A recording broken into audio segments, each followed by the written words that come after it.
From missing crucial enemy pings to not getting the most out of your gadgets, there are a ton of ways you might be playing Battlefield 6 wrong. These are leading to totally preventable deaths and causing you to miss out on some easy kills. There's already tons of basic tips and tricks videos out there, but I know you're smart and you can read the in-game menus just fine. So we're going to be looking at some of the lesser known tips that you might have missed so you can have way more fun and be much more effective out on the battlefield. Let's talk about the Assault Ladder. This is one of the coolest gadgets in any Battlefield game and opens up some really interesting ways to play. If you've used it at all before, you probably realize that it can be both a ramp to get onto shorter obstacles as well as a ladder to get you onto some taller areas. What you might not realize though is that it's really important to know which one of these it's going to turn into before you deploy it. This way you can understand how mobile you'll be before using the gadget. If you haven't looked closely enough, you might not realize that it actually shows you a very slight indicator if it will be a ramp or a ladder. You can see that these areas between the rungs will be filled in if it's going to be in ramp mode, and they'll be open if it's going to be in ladder mode.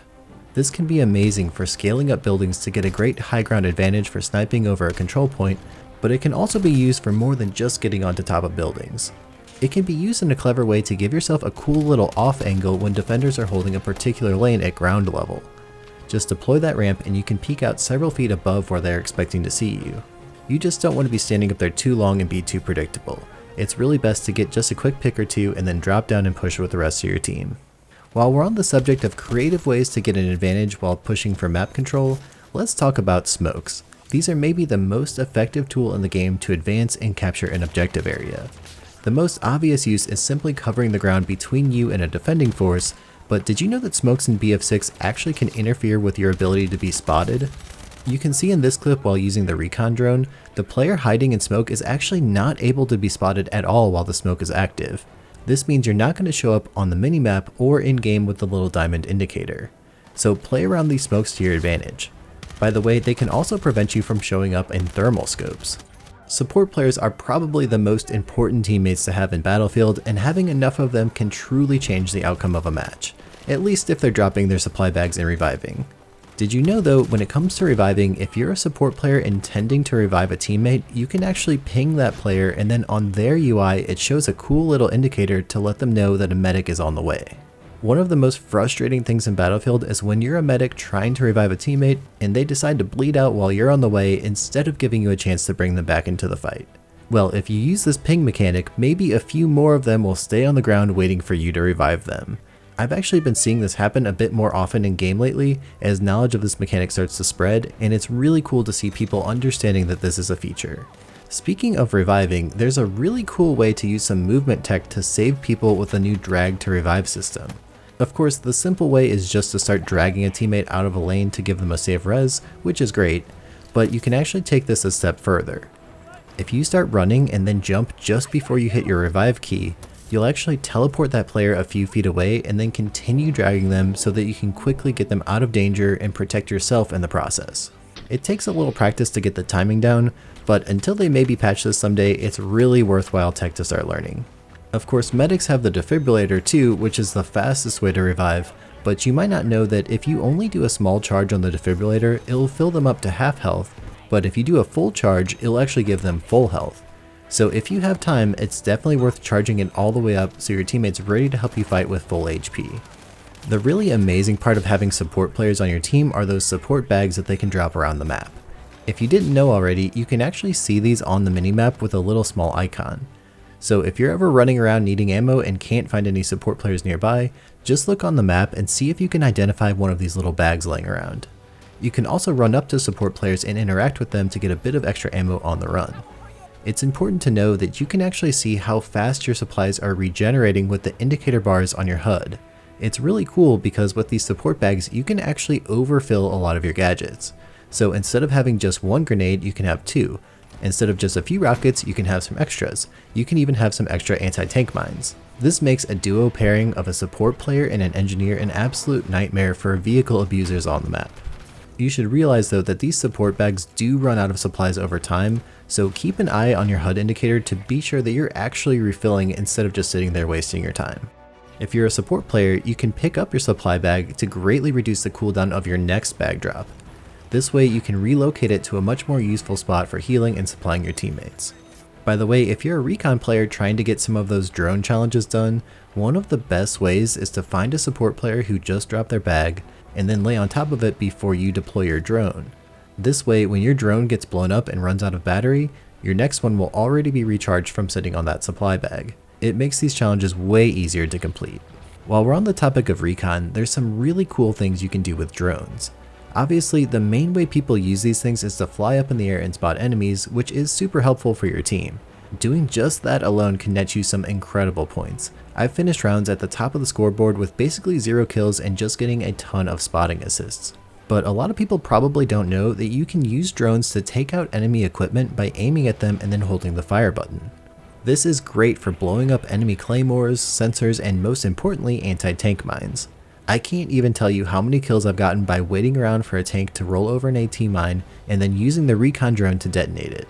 It's super satisfying, and most tank drivers don't even worry about friendly AT mines since those show up as green on the minimap, but they really should if they can see a recon drone flying overhead. What's maybe even cooler though is if you see an enemy recon drone, you can actually use yours to take theirs out of the sky. One of the really fun ways to play recon is with the sniper decoy. This may seem kind of pointless at first, and I'm not saying that they're the most useful gadget. I would still generally run a claymore and a C4 when I'm playing more seriously, but it's surprisingly effective to put a sniper decoy out, then wait for one of the enemy snipers to shoot it, and peek into the lane and kill the sniper who just wasted their shot to kill the dummy. I've gotten a lot of kills doing the challenges for this, and it's a pretty funny way to play. The gadget that you have automatically in the recon class is the motion sensor, and this is actually one of the best gadgets in the game in my opinion. Anytime you're on a control point, you can pop this thing down and get a radial motion sensor that tags any enemies nearby. This is especially good for modes like Breakthrough where there's constantly enemies flooding into the zone. There's a few things you might not know about this gadget though. Since it's a motion sensor, if you stand still, it actually won't pick you up on the map.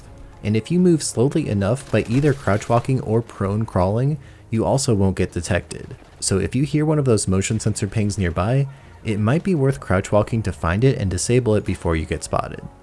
Speaking of showing up on the map, there are several things to pay attention to here. Getting pinged is one of the quickest ways to die in the game because it alerts all of the enemies to your position, so you really want to do everything you can to avoid it. If you fire a regular weapon with no muzzle attachment, you'll show up both in-game with the red little diamond indicator and on the minimap.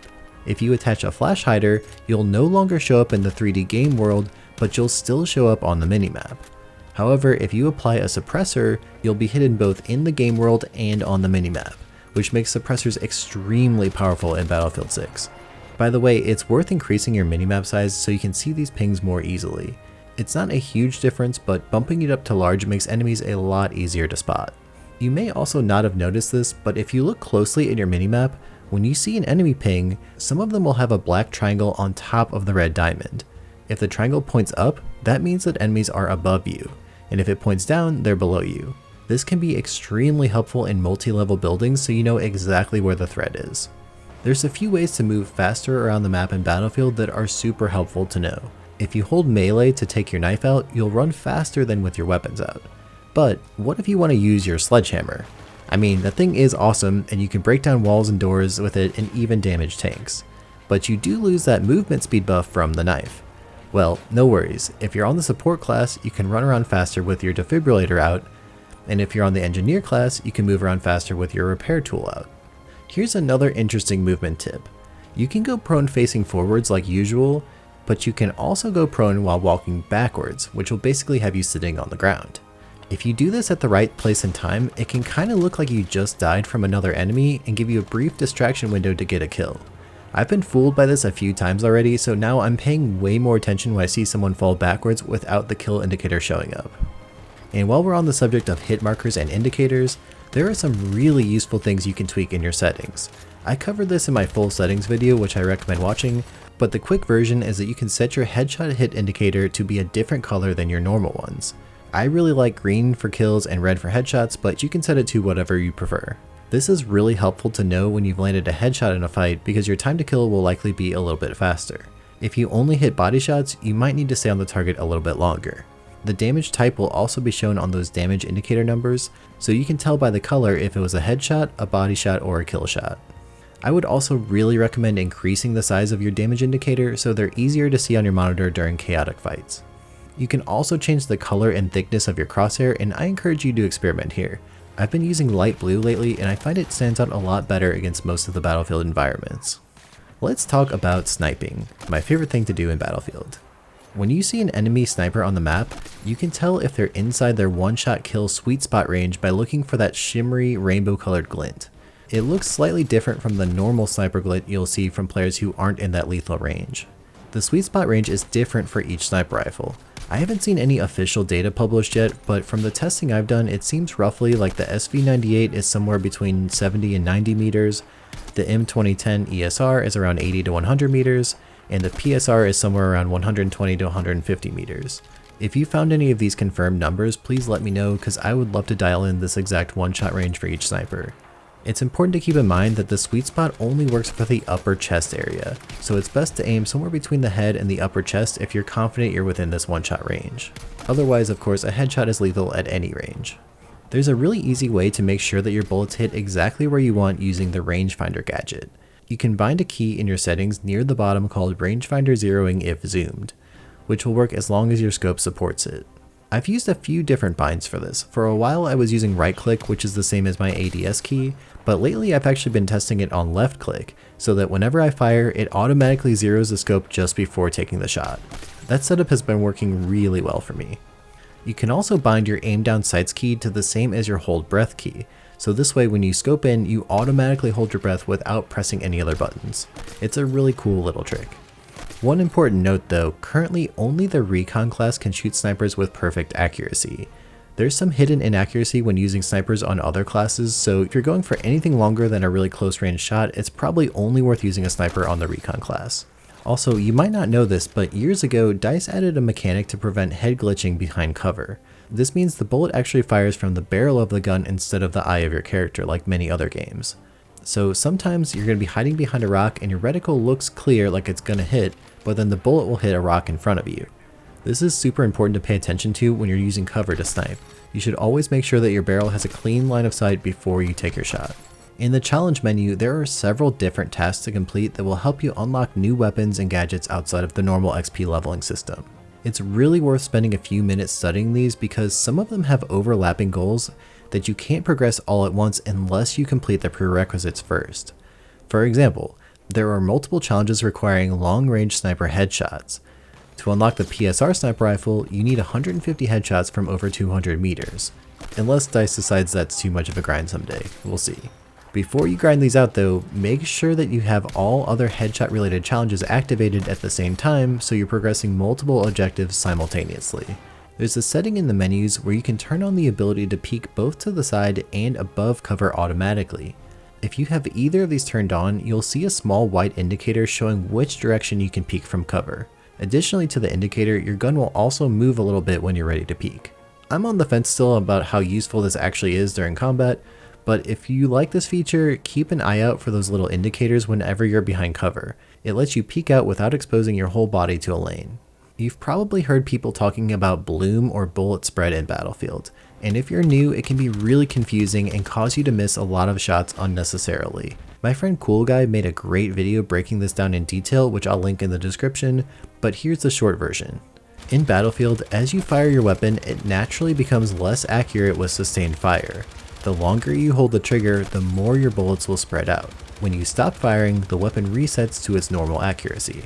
Your movement will also affect this. So if you're running, sliding, or jumping, or even just strafing, your accuracy is worse than if you're standing still, crouched, or prone.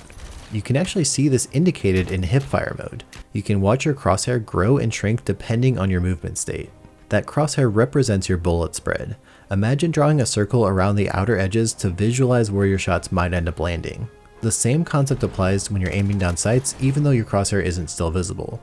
You can actually watch it shrink down just before it disappears when you're aiming down sights. There are attachments you can equip on each weapon to improve this precision.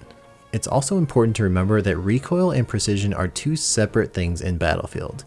Recoil is how your gun kicks up on screen, causing your crosshair to climb. Precision is how accurately your bullets will actually go where your crosshair is aiming. So even if you're amazing at recoil control like some Counter-Strike god, If the weapon itself has poor precision, sustained fire will still likely make you miss your target. The best setups are typically a combination of attachments that help keep the recoil manageable while still also improving your precision. That's why tap firing or burst firing high bloom weapons can be so effective in Battlefield. You're resetting that accuracy penalty between bursts and keeping your shots more on target. If you like tips like these, I have a community Discord server with tons of other Battlefield players. We would love to have you join us and help spread some knowledge about the game. And if you learned anything new, it really helps me out if you subscribe to the channel. Up next, I'm curious to hear your thoughts about where all the other Battlefield games compare to each other. I made a tier list with all the games leading up to Battlefield 6 with my thoughts. You can check it out in the description or linked here on screen.